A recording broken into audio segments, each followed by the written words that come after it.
Hello, everybody. Andrew Blake from the digitalaudiomanual.com with another episode of Cubase Tips for the week of June 27th, 2025.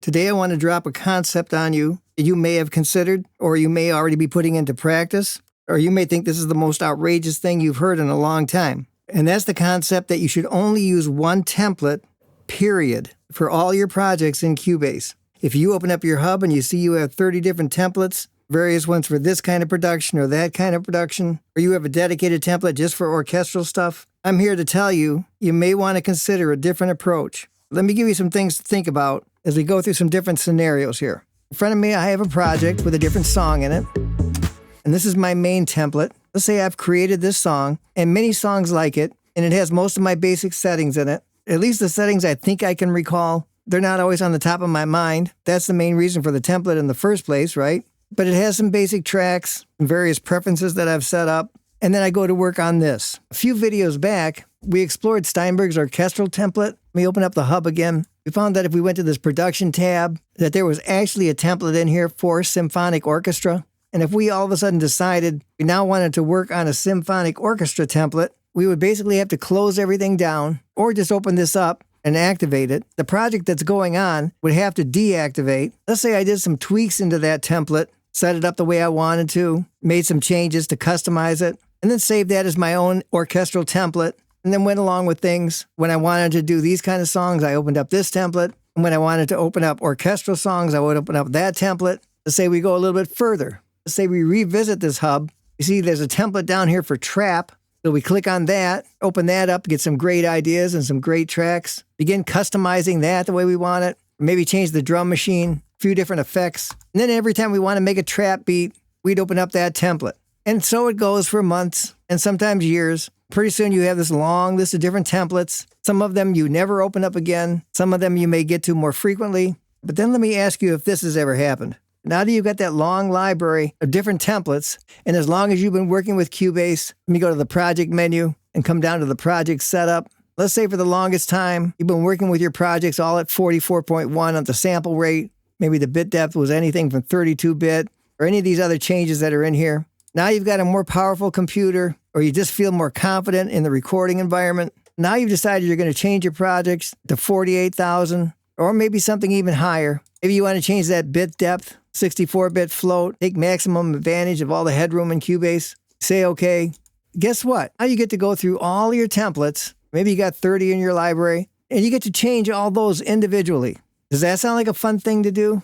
Sure doesn't sound like a fun thing for me. And I got to tell you, there's a good chance I won't get to all 30 of them, or I'm going to make a mistake, or I'm not going to set up things exactly the way I thought I did with one. Maybe in template 15, I changed the bass preset a certain way. Now I got to go back through all those templates again, rechange those bass tracks if I want to keep those in my template. It quickly snowballs into something that can really give you a lot of chance for making mistakes, not having your template set up the way you want at all in the first place. Instead of doing all of that, consider this idea. As you make your way along your musical journey and you find things that you like in other templates, maybe in other projects, maybe in the project that you're working on that you could use at some point later, you may go ahead and create a template of it initially just to capture all the ideas. That's always the most important thing. But as you go along, try to incorporate those ideas into one template. If you look over here on the left, I have a folder that says Hallian Orchestra. If I open this folder up, this contains all the tracks from my Iconica sketch that we currently get in Cubase. And I easily could have made a separate template for all these orchestral tracks. But to have them right in my original template, whether I'm working on orchestral songs or some other style, whether it's rock or house or who knows what, all I have to do is open this folder up and now I have immediate access to all my orchestral tracks with all the little settings that I may have done, like importing the key switches or any other customizations. And all that has been done and finished, and I can just get right into making music with it. I started doing this many years ago. Actually, it was shortly after Cubase introduced the option to disable tracks. I think that was like 3 or 4 versions of Cubase back. But even with the moderate computer that I had at that time, I could load up all these tracks with effects if I wanted to, or any other number of things, and simply right-click on the track and tell it to disable the selected track. Put it in kind of a sleep state where it wasn't taking up any processing power, but it always kept it a single click away from being turned on and not having to go through a whole lot to get that back into my projects. I thought this was kind of an unusual idea that I had kind of made up myself, and I didn't think much more of it than that until I actually started hearing interviews with some other big-name, well-known composers and other just very talented people describing that they do exactly the same thing. They build their templates with all kinds of tracks, many more than I have here, then just simply disable the ones they're not going to use and file them away so they can get to them whenever they want to. So this is not just my crazy idea. This is actually an idea that's in use by people that you actually may admire, not even realize that's what they do. Another reason why this option is very valuable, it allows you to capture things like effects. You build up effects over time, certain favorite ones that you have. You can build these effects tracks. And then once again, just file them away. If you don't want to use them in any particular project, but you always have them as an easy access. But then it brings up the question, how do we get these tracks into our project in the most effective way? Cubase doesn't really come with a merge project option. You can take multiple projects and just have them all combined automatically. So let's look at some ways we can capture ideas from other things we see, whether they're templates or other projects or anything else that we come upon as we move along, creating music, getting better at stuff. Let's take a few examples of some of the ways Cubase does give us and how we can bring these tracks into our projects and organize them to our benefit. Let's go ahead and use this orchestral template as our example under the hub in the production area because it has so many things that are potentially going to be good examples of what you may want to bring into your template. You're going to want to see how this behaves, and what kind of pitfalls you're going to hit, and what may be some of the best ways to do this. So I'm going to open up this template. One distinguishing thing about Cubase is you can't have more than one project activated at the same time. You can open up the projects, you can view the tracks, but only one of them will allow you to hit the play button and do some basic editing. You can see which project is actually active by this little lightning bolt up here in the upper left. If it's dimmed out like it is in this orchestral template, this project isn't active yet. So I'm going to go ahead and activate this because I want to show you some of the things that are unique in this template, that are things you may want to bring into your template, and we want to see how that behaves. I'm going to hit this activate button. In our newly opened orchestral template, one of the things that's unique is we have all of these different tracks already set up with great instruments already in place. If we open up one of the tracks, you can see that it's got versions of Halion already installed with an instrument loaded. If we create a MIDI part on one of these instrument tracks and then open that up, another thing that this template already has is they've already taken the time to create the expression maps, load in the articulations, down in the controller lanes. All of this kind of stuff takes time, and they've done that for every one of these orchestral tracks already. So to bring this into my template and have all this stuff set up already would save me a lot of time if I ever wanted to use an orchestral template and not have to repeat all these steps that they've already done. Another thing that's in place in this Steinberg template, if I open up any channel, I can see that over in the send area, they've created an instance of reverence as a send effect. Again, another time-saving thing that I would have to create my own effect send and then set it up for every one of these tracks individually the way they've done. So just all kinds of stuff that if I was to begin in my own template and want to construct some things like this, I'd be looking at a lot of time and busy work ahead of me. So what happens now if I want to bring these things into my template? Can we do a simple copy and paste? What if I go to this strings folder, highlight it, I do a Control-C to copy it, and then I move over to my template. I'm going to simplify the view so we only have one track to look at here. If I hit Control-V now, it didn't do anything. So I can't just simply copy and paste existing folders from another project. Let's go back to the other project. What if I take a track that has a MIDI part like this, select it, again do a Control copy, then go back to my project, and now do a Control V.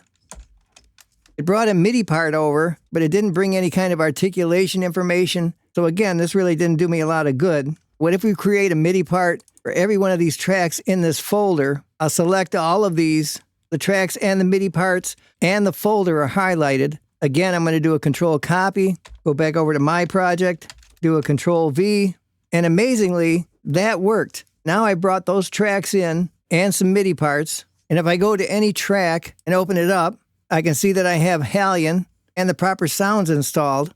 So a simple copy and paste allowed me to achieve that much. But if I click on the MIDI part, still did not retain the articulations. So I've lost all that work of having a created expression map The copy and paste option did not save me any work that way. What if I open up the channel itself? I can see that the effect on the send area has been removed, so I wasn't able to bring that over as well. So if you're simply looking for an option to grab some tracks quickly with their assigned instruments, then the copy and paste option is the quickest and easiest way to do that.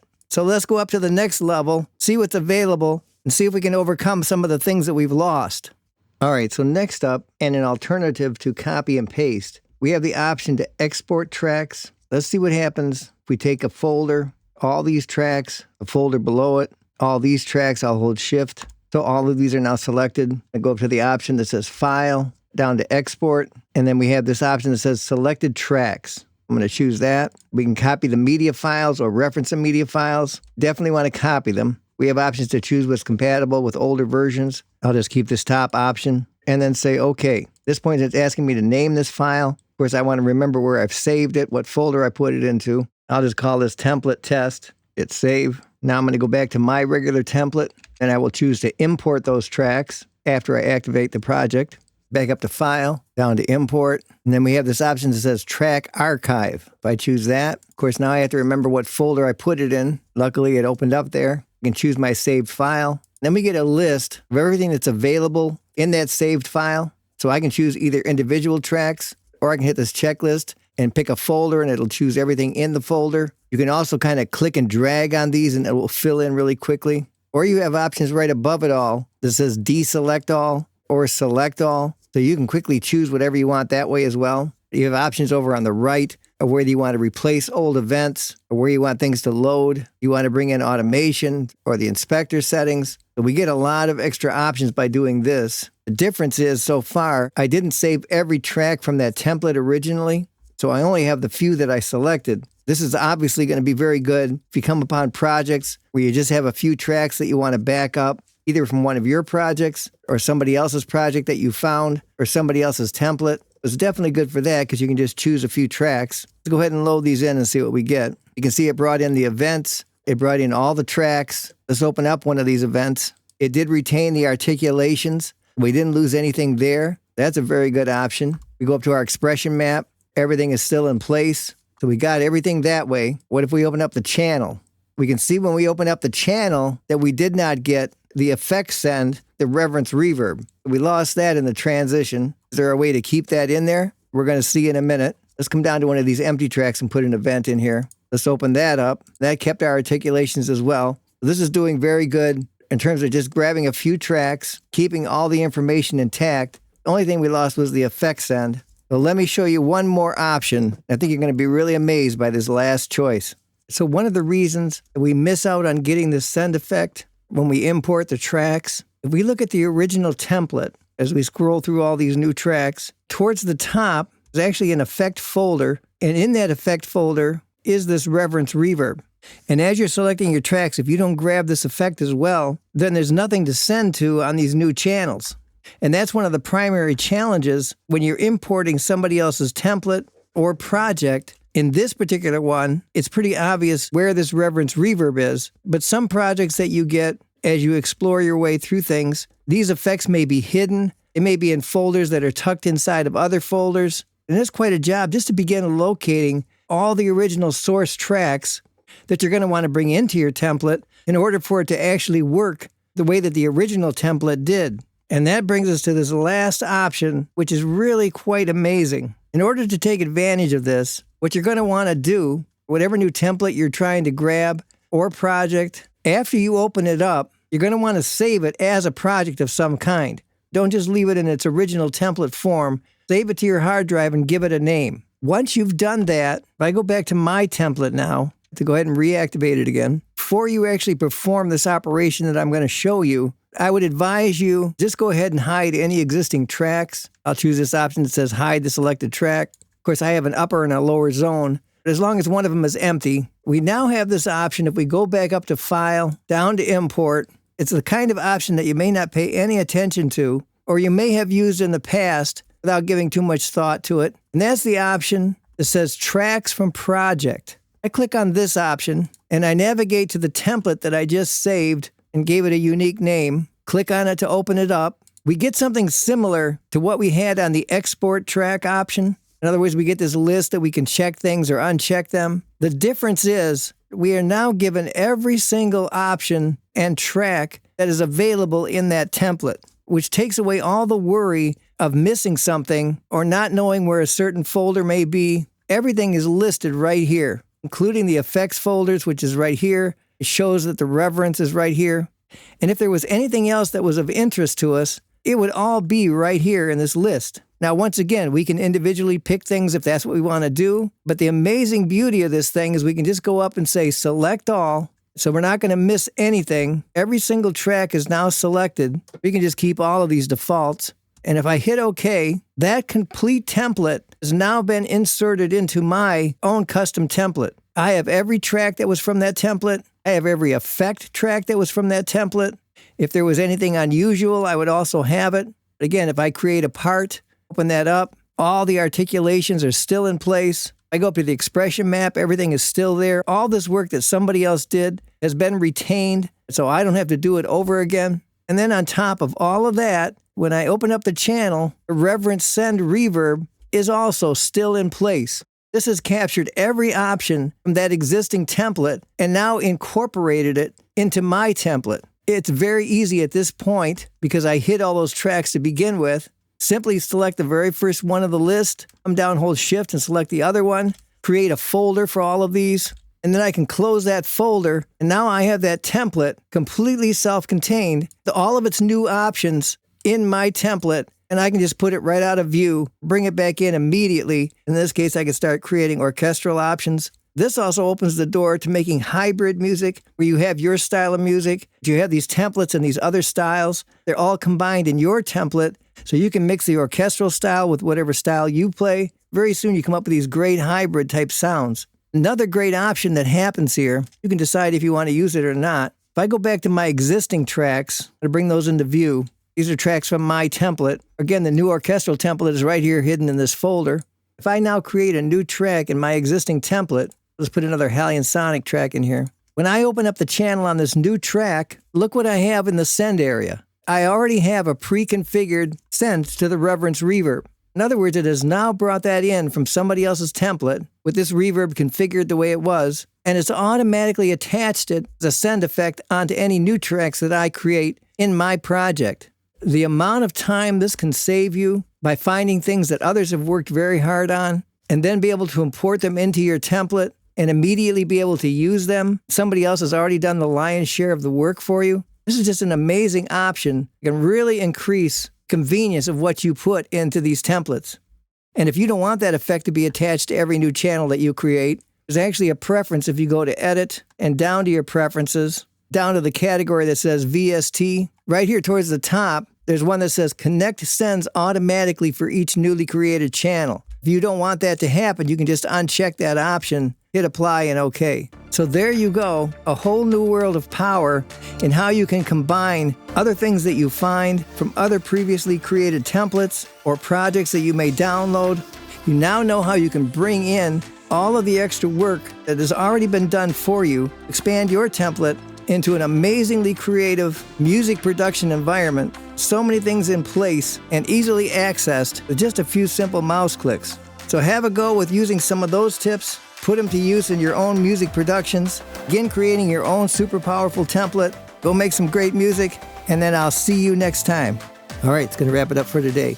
As always, if you haven't already, click the link in the description of this video to learn how you can get access to the all-new Digital Audio Manual Preferred. It's the clear, step-by-step solution showing you not only the tips, but all the secret and typically never talked about features that'll take you to a higher level of using your software. If you've been searching for an all-in-one solution to take you from start to finish and learning Cubase and Wavelab and other music software, this is exactly what you've been looking for. So click on the link in the description and come and be part of the clear path to a better learning experience. So today we laid down the concept of using one template, basically everything that you do. And we learned that this is actually a technique that is in play by many professionals, so there's no reason why you shouldn't take advantage of it too. We went through some of the steps, different approaches, how you can bring other people's templates into your project, different ways you can incorporate the tracks, the sends, and the effects. And then ultimately we learned how we can import another project pretty much in its entirety, being able to grab all the different things that are available there and then store them in your own template so you can get to musical ideas faster and quicker than you ever have before. And we will continue to explore all these different features and functions and the different creative options that are available to us. As always, it's great to have you guys here, and I'll see you on the next video.